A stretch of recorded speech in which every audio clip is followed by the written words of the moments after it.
Pemirsa merespon aspirasi para driver transportasi online terkait polemik bersama aplikator, Komisi D DPRD Provinsi Sulawesi Selatan gelar rapat dengar pendapat pada Kamis siang.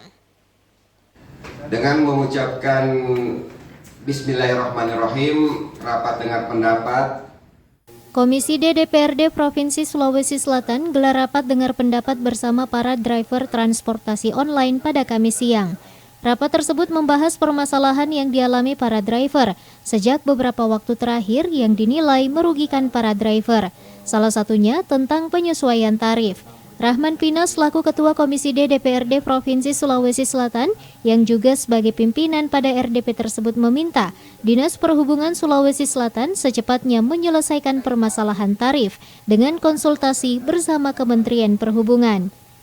Ada dua catatan penting walaupun saya tidak ikut dari awal yang bisa saya sampaikan. Yang pertama soal tarif, ya, karena ini sangat emergensi dan tentu Dinas Perhubungan, karena kan soal tarif ini kan bukan hanya di Sulawesi Selatan tapi di seluruh Indonesia, tentu harus ada referensi dari kementerian. Oleh karena itu untuk urusan tarif ini saya kira kami meminta DPR Komisi D minta kepada Dinas Perhubungan untuk segera menyelesaikan terkait dengan persoalan kenaikan tarif, tentu dengan konsultasi Kementerian Perhubungan.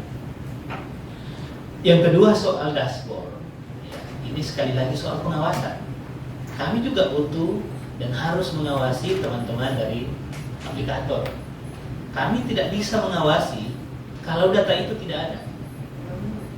Oleh karena itu pada kesempatan ini tinggal laporannya kan tidak mungkin hari ini jumlah driver hari ini sama dengan besok sama dengan 2 hari akan datang dan kemungkinan setiap saat berubah, dan betul saya kira harus ada keseimbangan. Pada rapat tersebut juga hadir perwakilan Gubernur, Kepala Satpol PP Provinsi, Dirlantas Polda Sulsel, Dishub Sulsel, Dinas Komunikasi Informatika Statistik dan Persandian Sulsel, Disnaker Sulsel, BPJS Ketenagakerjaan Sulsel, perwakilan Grab, Gojek, Maxim, YLKI, dan KPPU Sulsel. Fitri Herunisa, Celebes TV.